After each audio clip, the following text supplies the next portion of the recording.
punca kepada peningkatan kes, ya. Dan kebolehan jangkitannya agak tinggi kerana kedudukan mereka di dalam rumah asrama mereka kadang-kadang terlampau ramai dalam satu masa. Hari ini Kementerian Sumber Manusia membentangkan SOP dan juga keputusan-keputusan berkaitan dengan pekerja asing ini. Okey. Yang pertama, sidang khas setelah mendengar pembentangan daripada Kementerian Sumber Manusia bersetuju untuk mewajibkan saringan kesihatan swab test kepada semua pekerja warga asing di Selangor. Ini tempat ramai pekerja asing, iaitu di Selangor, Negeri Sembilan, Pulau Pinang, Sabah dan juga wilayah Persekutuan Kuala Lumpur dan Labuan. Ya, ini fasa pertama ni. Ya, semua pekerja asing yang bekerja di semua sektor, semua industri, bukan setakat demikian tadi sidang media PKPP dan PKPB oleh Yang Berbahagia Datuk Seri asing, yang pekerja warga asing yang aktif di negara ini, di negeri-negeri yang seperti yang dinyatakan mempunyai banyak kawasan perindustrian serta bilangan pekerja warga asing. Jadi kita bersetuju untuk membuat test saringan di negeri yang saya sebutkan tadi secara RTK antigen.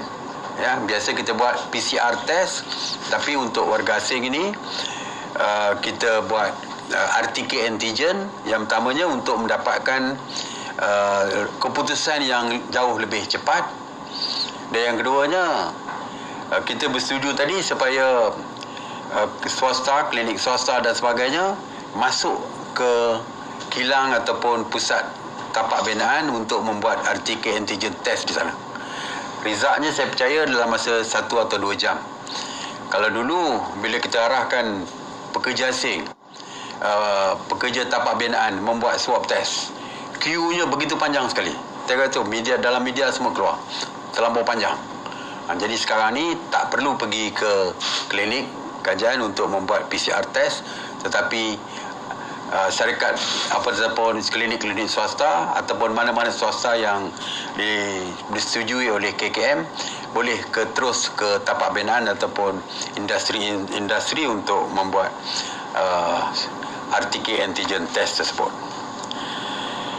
Pekerja asing yang mencarum, bagi pekerja asing yang mencarum dengan perkeso, kos ujian saringan akan ditanggung bersama oleh perkeso dan majikan. Saya difahamkan subsidi untuk ujian saringan RTK antigen adalah sebanyak RM60 oleh perkeso dan kos selebihnya ditanggung oleh majikan.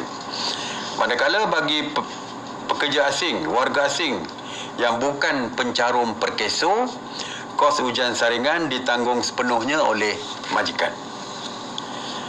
Jadi pelaksanaan ujian saringan kesihatan atas semua pekerja warga asing adalah berdasarkan penilaian risiko yang telah dilaksanakan, di mana risiko jangkitan kepada pekerja asing adalah lebih tinggi berbanding dengan risiko jangkitan di kalangan pekerja tempatan.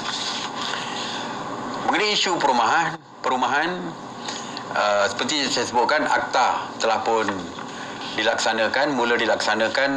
mula berkuat kuasa mulai bulan Jun, tak silap saya, akta perumahan ini, di mana pekerja asing, di mana majikan pekerja asing mesti memberikan perumahan yang lebih selesa kepada pekerja asing. Saya difahamkan dari segi akta tersebut, di apartmen contoh yang seluas 850 kaki persegi, 6 pekerja asing saja yang boleh ditempatkan di situ. Ini berbeza daripada hari ini yang sampai 20-30 orang pun di dalam rumah yang sempit seperti itu. Jadi ini bagi mengelakkan penularan jangkitan kepada pekerja-pekerja yang lain, akhirnya merebak kepada rakyat di Malaysia ini. Jadi itu saja yang saya nak sampaikan. Saya sebenarnya membaca setiap komen daripada netizen ini. Ini ada satu ni, Hudros Harun, mengatakan harga barang naik. kena pantau juga. Datuk, kesian kat rakyat. Yang saya baca. Jadi terima kasihlah di atas komen-komen ini. Seperti saya janjikan bahawa setiap komen kita baca, saya baca. Dan insyaAllah saya akan bangkitkan kepada Kementerian KPDN HEP. Saya nak beri talian kepada tuan-tuan sekalian. Jika ada kes kenaikan barang secara mendadak dan sebagainya, tolong telefon KPDN HEP. Line dia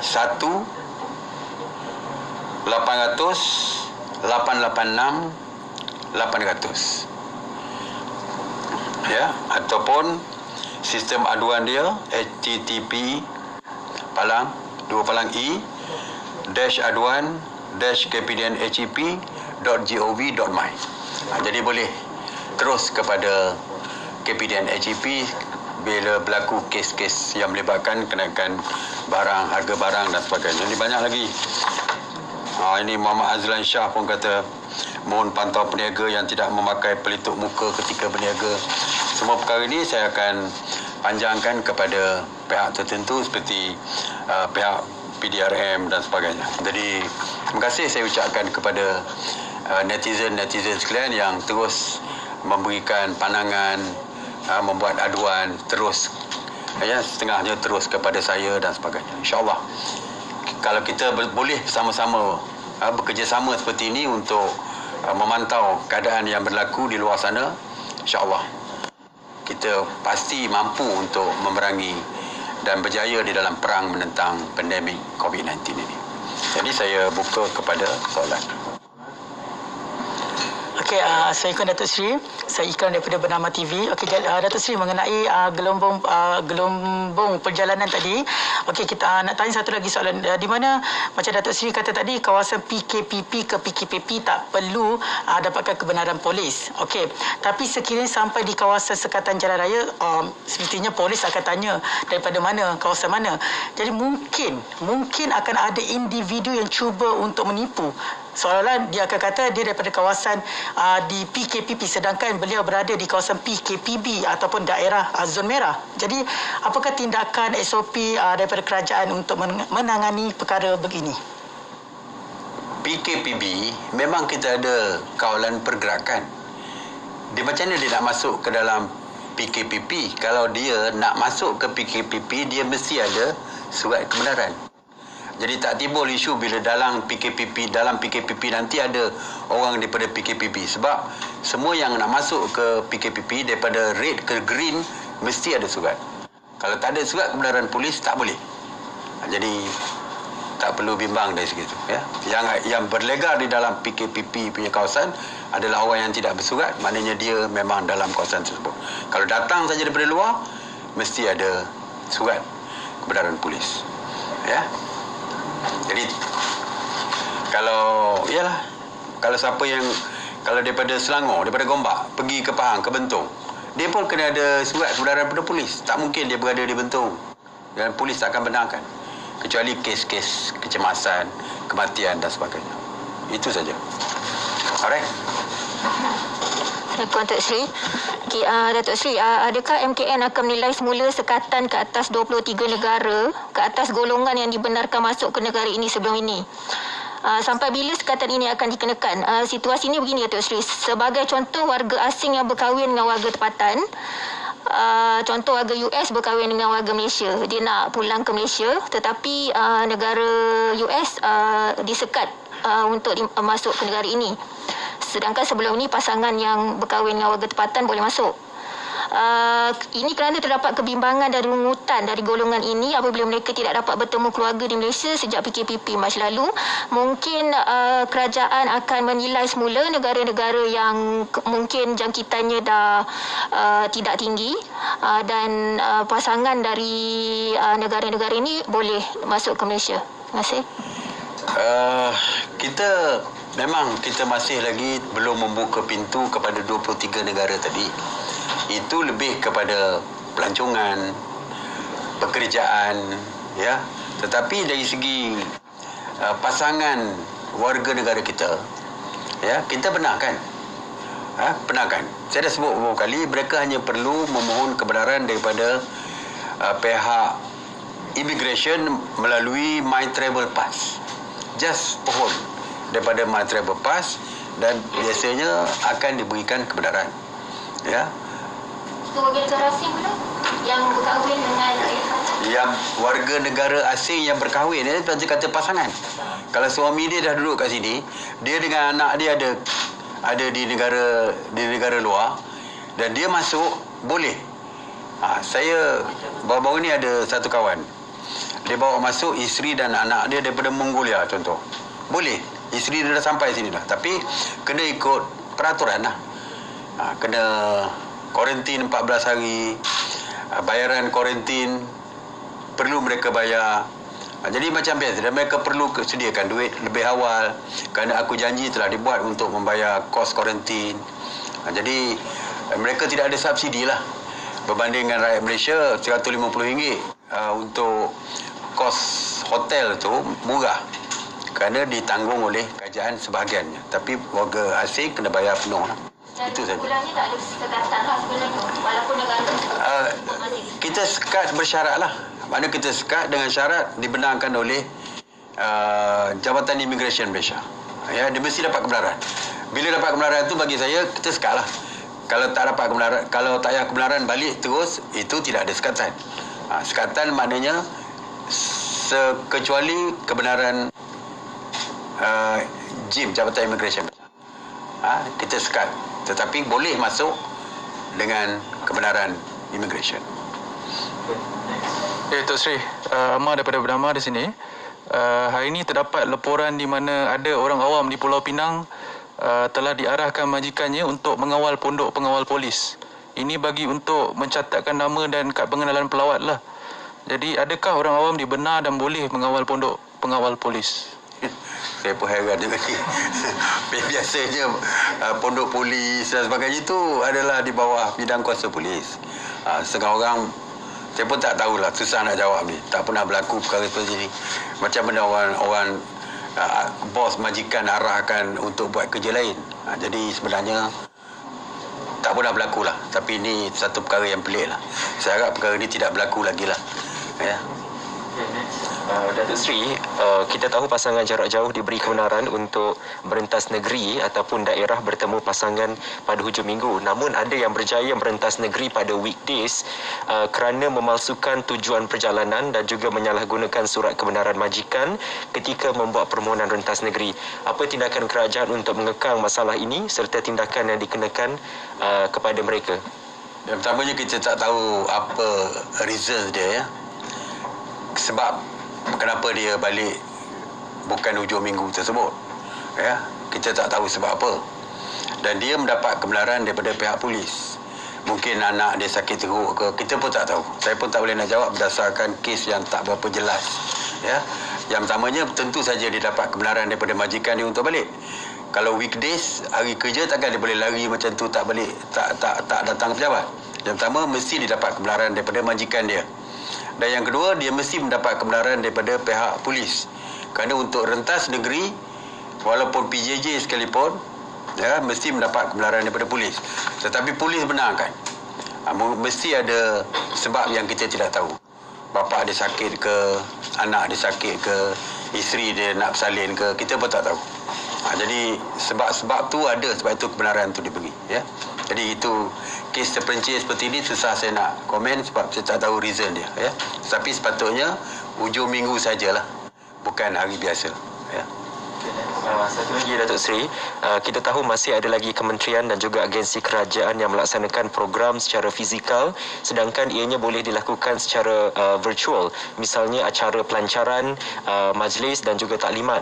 Ia bukan sahaja dihadiri oleh kaki tangan dan juga pegawai kementerian, malah ada setengah acara itu dihadiri oleh media untuk membuat liputan.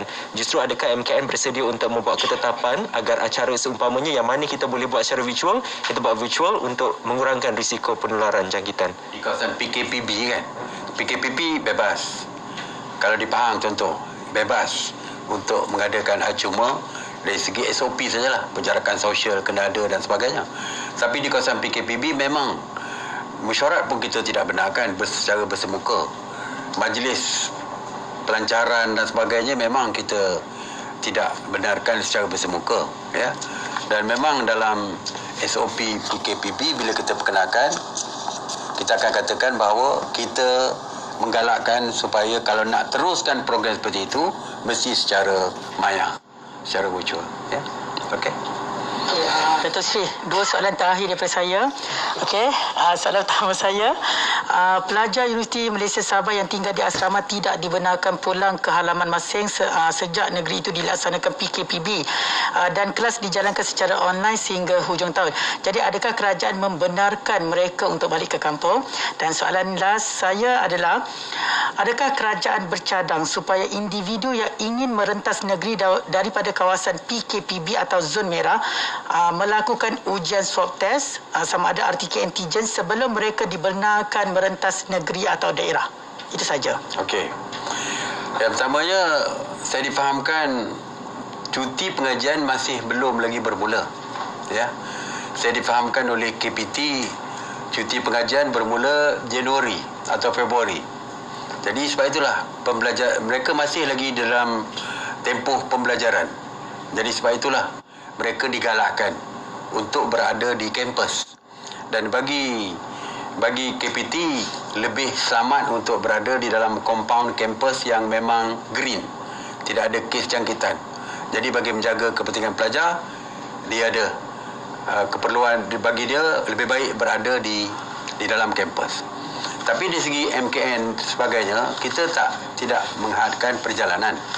Katakan dia pelajar daripada Universiti Sabah nak balik, dari segi SOP MKN, siapa saja boleh cross nak balik daripada Sabah ke Semenanjung, tetapi dengan syarat sampai kena test dan kena kuarantin 14 hari. Jadi itu dari segi MKN. Tapi dari segi universiti, bagi mereka lebih baik berada di kampus kerana tidak ada sebab nak balik kerana masih lagi di dalam tempoh pengajian. Cuti hanya akan ada pada bulan Januari atau Februari. Itulah dia galakkan supaya pelajar berada di dalam kampus yang dianggap lebih selamat. Ya. Untuk zon merah ataupun PKPB ke PKPB, PKPB ke PKPB ke mana?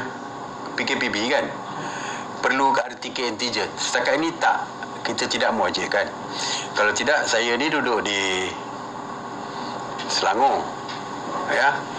Kalau saya nak balik Pahang, kena test saya setakat ni, ya. Jadi tidak, ataupun daripada Selangor PKPB ke PKPB. Bayangkanlah orang yang berulang kerja daripada daripada Nilai Negeri Sembilan nak pergi ke Putrajaya, wilayah Persekutuan, cross negeri, dah merentas negeri PKPB. Kalau hari-hari kena RTK antigen, parah juga nak bayar. Jadi sebab itulah kita kata setakat ini tidak ada keperluan. Tidak ada keperluan setakat ini. Tapi kalau negeri yang nak buat tak apa? Sepatutnya kita selaraskan setiap tindakan di seluruh negara. Ada setengah negeri cuba buat sendiri, tapi menyebabkan rakyat di negeri tersebut membuat aduan. Kenapa beza antara negeri dia dengan negeri lain yang dianggap menyusahkan dia? Jadi sebab itulah setiap SOP yang kita perkenalkan adalah standard untuk seluruh negara. Kecualilah ada perubahan-perubahan sikit yang amat memerlukan. Alright? Terima kasih. Assalamualaikum warahmatullahi wabarakatuh.